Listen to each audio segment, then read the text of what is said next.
does, and the referee says that will do. Well, everyone came to this game expecting City to win by a handful. In the end they did, but it took 4 second-half goals to break Luton Town's resistance. You'd have thought that the deluge would have started really early. It was an own goal from Hashioka, from City's first attack of the match. Haaland hit a volley that was going wide. It hit Hashioka in the face and span into the back of Kaminski's goal. There was then lots of chances for the Blues. They couldn't convert any until the 64th minute, when Kovacic, about a waist-high volley, thumped it into the roof of the net. Barkley was a constant threat in terms of breaking City down, but it was a Doku moment of inspiration that offered City the chance of a third. He was beyond the challenge of Onyedinma, got brought down, and Haaland scored from the penalty spot. 3-0, you thought the game was over. Barkley pulled one back after a mistake by Matheus Nunes. That was 3-1, but then Doku made it 4 and Gvardiol made it 5.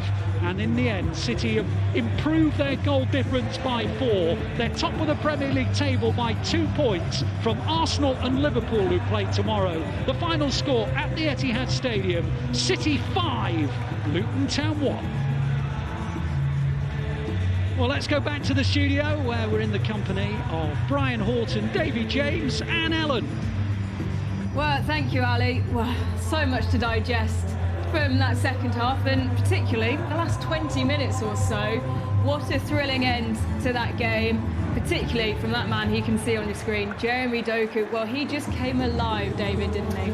Yeah, it's interesting about the player of the match awarding, and it's not to say that the goal by Kovacic was outstanding, but this guy here, Jeremy Doku, he was involved for the penalty, scored a goal, got an assist. He did today what a lot of City fans, I think, have been waiting to see for a long time, since even Fulham, dare I say, when he had an exceptional game. And in the end, it's painful as a Luton Town supporter to see the scoreline, but this scoreline has probably ended up the way that most people thought it would have done before the kickoff. Brian, how much of a statement does that put down to Arsenal and Liverpool, who play tomorrow? I think Arsenal and Liverpool will know the statements that are coming without them doing that today. Because I've said before the game, I think they'll win it. And there's been some good displays today, and I agree with what Jamie said about Doku then, because people have got a bit frustrated with him about his final ball. And today, which he did, he went, instead of going back on his right foot, he took the lad on down the outside, got the penalty. And then his goal was a great goal as well. Probably for the goalkeepers union, Jamie was probably saying he might have. We're going to head down. Sorry, Brian, we've just got to jump in because FG and Nicky Weaver are soaking up the atmosphere and the celebrations down pitch side as we speak. Full time at the Etihad, and a 5-star performance from Manchester City, beating Luton Town 5-1. What a game, and what a second half in particular. Yeah, it started off a little bit slowly in the second half, but it certainly didn't finish slowly. And we spoke about the goal difference before the game, and 5-1, absolutely fantastic. I think even the sun's trying to peep out a little bit.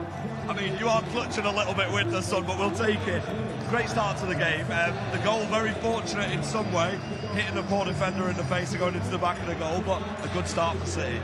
Yeah, a great start, and after, obviously, it looked like Haaland had got the volley all wrong. It hit the defender in the face, went in, and we thought the floodgates were going to open. Credit to Luton, they made it difficult first half, and at the beginning of the second half, you could feel a little bit of anxiety creeping into the stadium. But once we got the second goal, then everyone could sort of relax, and it ended up being a really comfortable win. And you can see as the camera pans over to that man, Mateo Kovacic, what a goal that was. Absolutely great strike. He's let it roll across his body.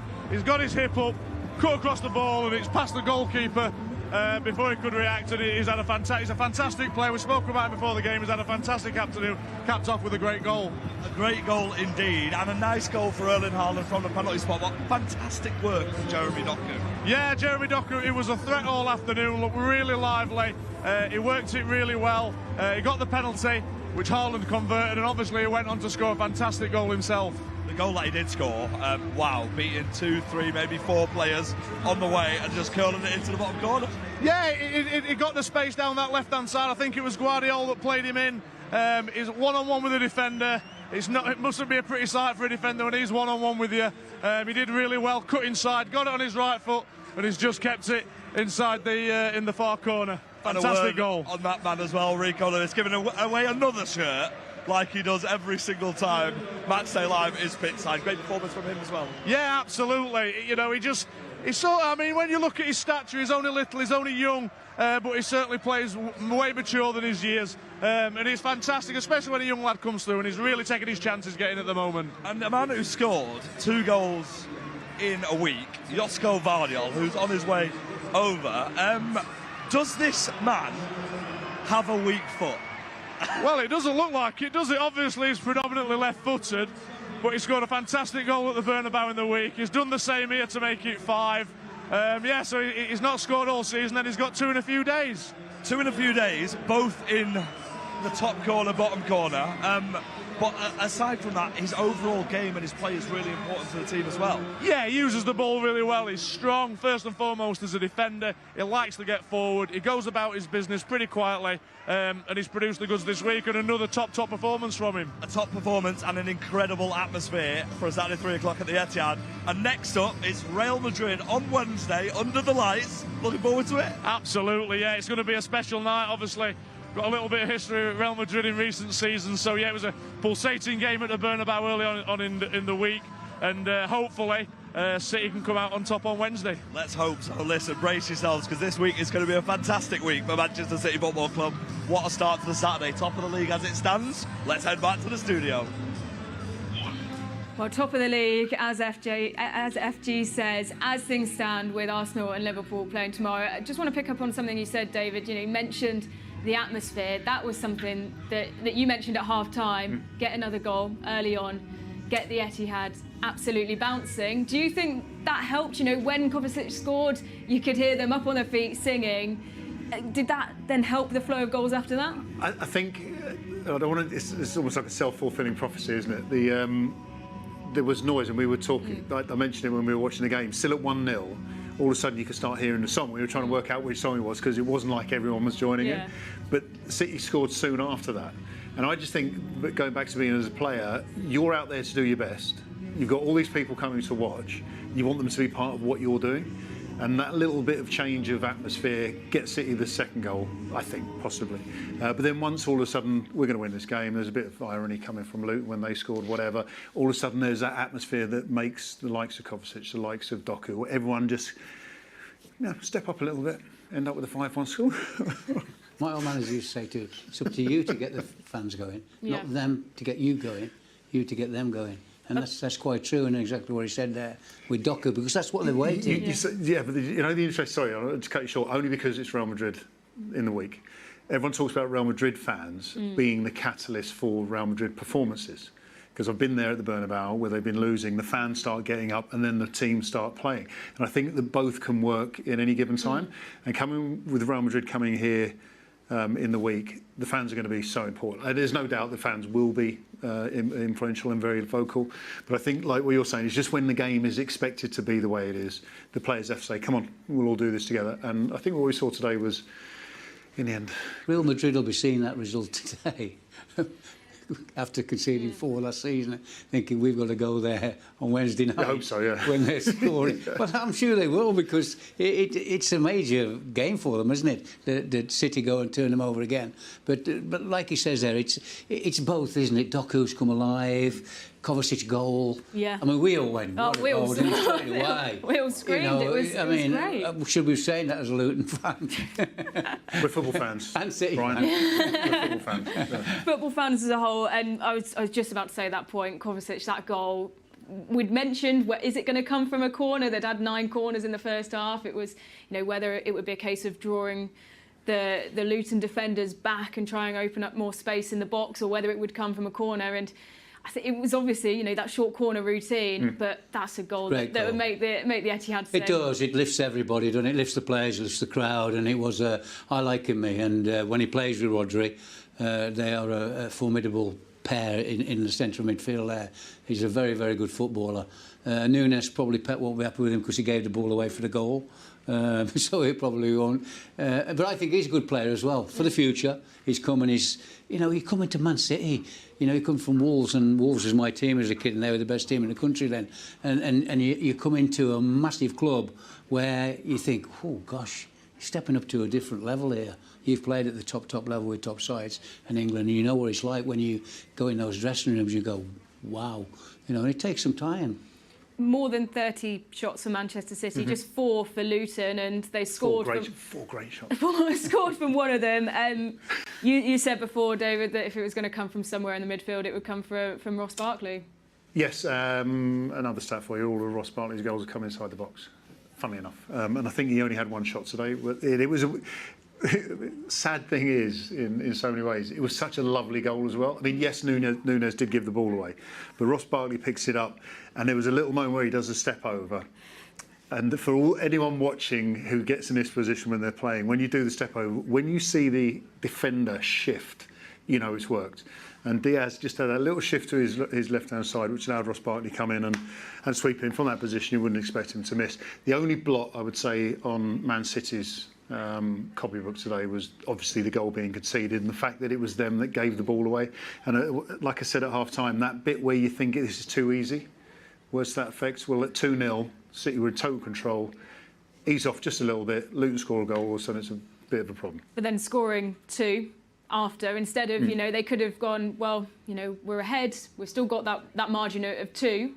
They've gone on and won so confidently. Doku, we've spoken about him already, but in the second half he really lit up, won the penalty.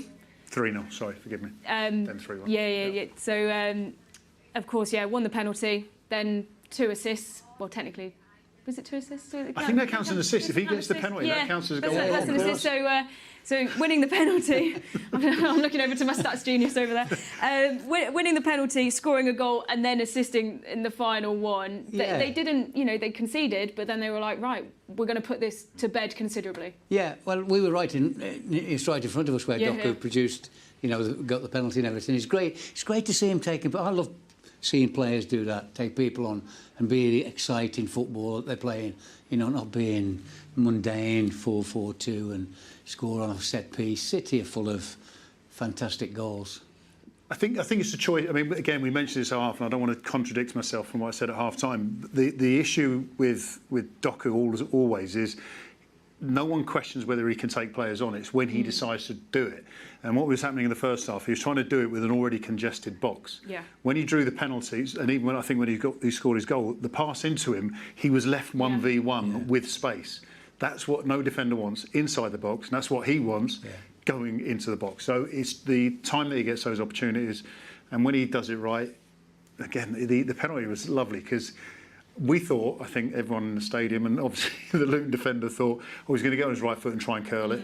Cuts inside, sticks leg out, draws a penalty. When he scores the goal, the defender's like, I don't want to commit myself too much, so he doesn't, and then he scores where he swap them round, and he probably doesn't get either. But he's come alive today. He was player of the match for me. And then Gvardiol scoring again. Amazing, isn't he? Twice a week. Scores a fantastic goal in Madrid, and that today you'd think he's right-footed, wouldn't you? Yeah. You wouldn't say he's a left back. No. To scoring a goal like that. Good player. Everybody was questioning a little bit again, weren't they? It takes time. You're coming into a massive club, and you have to prove yourself not only to the fans. You have to prove yourself to the players day in, day out.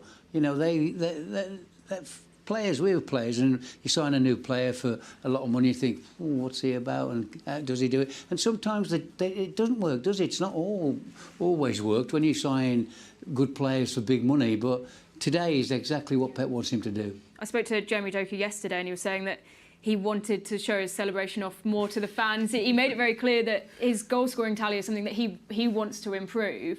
So for him to show that performance today, Gvardiol, 2 goals in 2 games, going into a home tie against Real Madrid, this, David, is a team that is full of confidence. Is there a better position to be in going into that game with the scoreline currently level? Yeah, as I say, I think the scoreline today is what most people would have expected, even though I went for 3-0 and you went 2-0. Yeah. I thought Luton might have been, but whatever. I mean, there's not many people surprised that City went 5-1. The good thing is Haaland did score, albeit a penalty. Not because I think he had to score, but he was in a penalty situation. Had he not scored without the penalty, then I wouldn't have been too stressed. Doku, as you said, scoring and doing what he did today is great, because Real Madrid might look at the scoreline and go, it's fine, Luton, they're one of the teams that are going to go down. They might not even be familiar with Luton, with all due respect, given it's the first time in the Premier League. But when you see someone like Doku having an influence on a game one-on-one with defenders, if I'm a Real Madrid defender, as good as I am, I'm thinking, right, if this guy comes on with that kind of form, then I might be in trouble. So, yes, there should be confidence, but not just because they beat Luton, but just the manner in which the goal scored. Gvardiol, as you said, with another thunderbolt. All of a sudden I'm Real Madrid, I'm thinking, we've got to close this guy down if he gets the ball anywhere near the edge of the box, because he's proved in the last 2 games he can thump them well. Real Madrid rested 5 key players today, including Rodrigo and Vinicius. We also saw Pep with the rotation, ringing in the changes. Expect Foden to start here on Wednesday? Yeah, he's probably the best young player in the world by a mile. And David Silva, wow, not David Silva. Bernardo Silva. He's a fantastic player. He scored the first goal, did the keeper with his eyes on the free kick the other night. He was expecting to bend it on the other side and he stuck it in the other. So there's Foden, Rodri and Bernardo to come back in, which I think all 3 will come back in. And that's harsh on some of the players that have just won 5. But that's the strength of the side. Does he play Rodri and Kovacic together? He's got a great team selection, and it's hard when you've got that many good players to say, I'm not picking the right team and everything, but Pep gets it right 99 times out of 100, which is not a bad stat. Yeah, no, I think the only question with Phil Foden, and it's interesting because of what happened in the first leg, where KDB was on the bench, and if he was ill, he was ill, and if it was a last-minute illness, but he was still on the bench. And what I saw with Phil Foden coming off worried me to a point, but he's here today but had no involvement. I didn't, and maybe I should have done. Watched his warm-up. Yeah, he was warming up just down in front of us, and from what I saw, didn't seem... He looks all right. He looked all right. I think it was a knock around the Achilles area that he complained. I love Phil Foden, and the thing is, when I see him get hurt, it really hurts. Hurts your soul. The other one very remiss of me to miss him out, Jack Grealish. Yeah. Jack, who had a great game against Real Madrid. So there's 4. Yeah. So Pep's got a nice headache over the weekend. Particularly, when you look at, Grealish, Doku, and obviously with him coming into form today, there's lots to weigh up there. It's a great situation for a manager, let me tell you. It's harder when you haven't got that headache. I think, and I can't name the team for you because I'm not that fan, but I think the Real Madrid side will essentially pick itself. With the quality they've got, you rest 5 players. It's, probably not the team should say Vinicius, probably Bellingham, maybe, I don't know, whatever. The point being is that there's kind of way that you expect Real Madrid to play. So now Pep has the options, and when Jeremy, as I say, plays the way that he did today, there will be a point in the game that Pep will envisage that Doku might be the player to take that position as opposed to Jack Grealish. Whereas I think there'll be more chances for Jack Grealish to do what Pep needs him to do to win the game, if that makes sense. I'm trying to sort of play the chess game 3 moves ahead. I think it's more of a Jack Grealish game to start than a Doku game, even if Doku did very well today. Last season in the game against Real Madrid here, it was the midfield area where they absolutely busted. They had Cruz and 37 Modric in midfield against City's midfield, and that's where they murdered them last year. So they'll be thinking, will they come 4-5-1? Probably, and be a bit more defensive than they normally are, because they got a belt in here last year, didn't they? And they'll not want to do that again. So the rest of the players, so it'll be interesting to see Pep's team selection. I'm coming to the game, so I can't wait now. If you were in the Real Madrid back line, who would you rather face, Grealish or Doku? Doku. Yeah, because I know what he's going to do. Yeah. And yes, if he gets it right, and yes, if you get exposed 1v1, you might be in a lot of trouble. But you've got this Real Madrid defence, which generally is very well disciplined. Interesting, I know no one's proved it in the group chat, I don't know why, but 3 goals from outside the box in a playoff game, knockout stage for City, all 3 City goals outside the box, which is exceptional. So your defence is kind of right.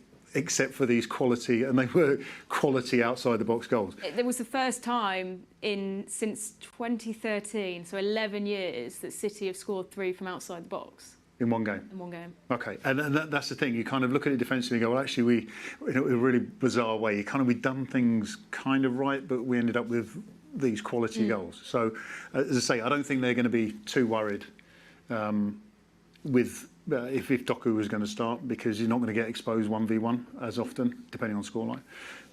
But Jack Grealish, I think I'll start Jack. I'd have Jack. Yeah. I wouldn't want to be facing Jack on Wednesday. He had a good game out there in Madrid, didn't he? He had a couple of assists and stuff, and the right back got suspended. I think he got booked and suspended, so he's not going to be there to kick Jack either, is he? I think I think you're right there.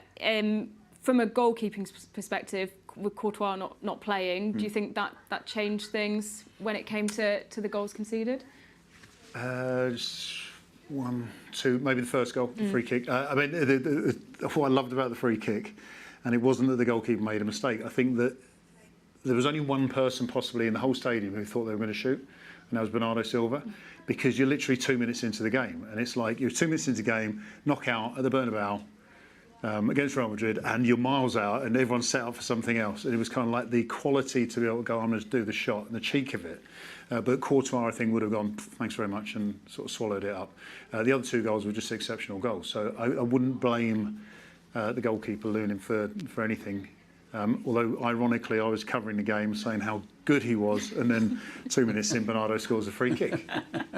Typical. Commentator's curse. It happens to the best of us. Absolute thriller out there. How do you see it going down here, Brian? I think City could win the treble again this year. They're the best side in the world for me at the moment. They've got that many good players. You certainly now you leave Doku out now, you leave Nunes out, you leave Kovacic out.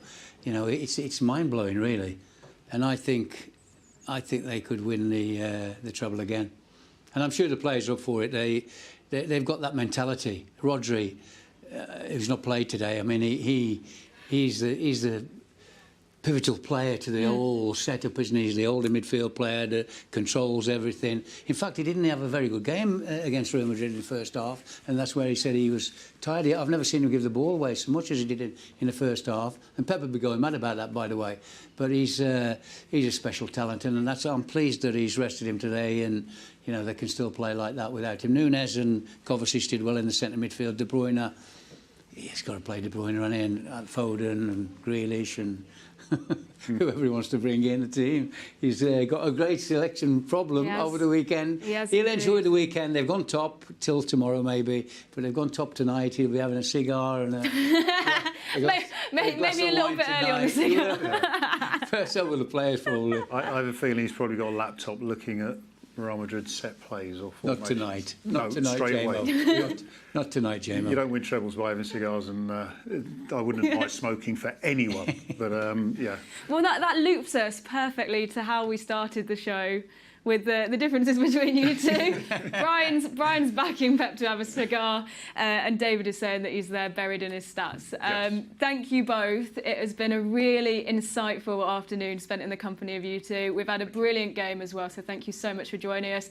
We'll see you back here. Enjoy the game on much. Wednesday, Yeah. David. Really enjoyed it. Enjoy the stats. Keep your notebook going. I will. Well done, J-Mo. It's been great to be alongside both David and Brian today, and it has been City in the Community Day here at the Etihad Stadium. We've had lots going on, as well as our Xylem Water Challenge as well. If we all cut our shower time to just 5 minutes, we can save a massive 22,000 litres of water every year. Xylem and Manchester City partnered for this Water Champions Challenge, launched on World Water Day, and we can take a look back at what's been happening around the stadium with FG, and we will see you next time. Remember to stay across all of the Man City content on City Plus. If we all take small actions, we can achieve our water goal.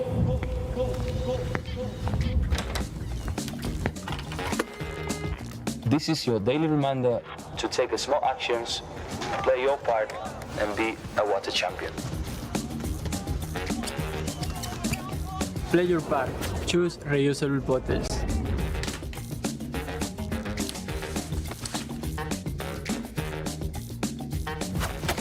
Play your part. Bin wipes. Don't flush them.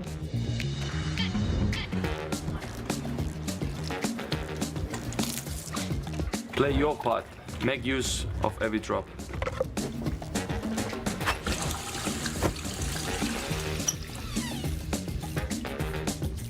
Play your part. Reduce everyday water use. Play your part. Wash full loads. Nice work, guys.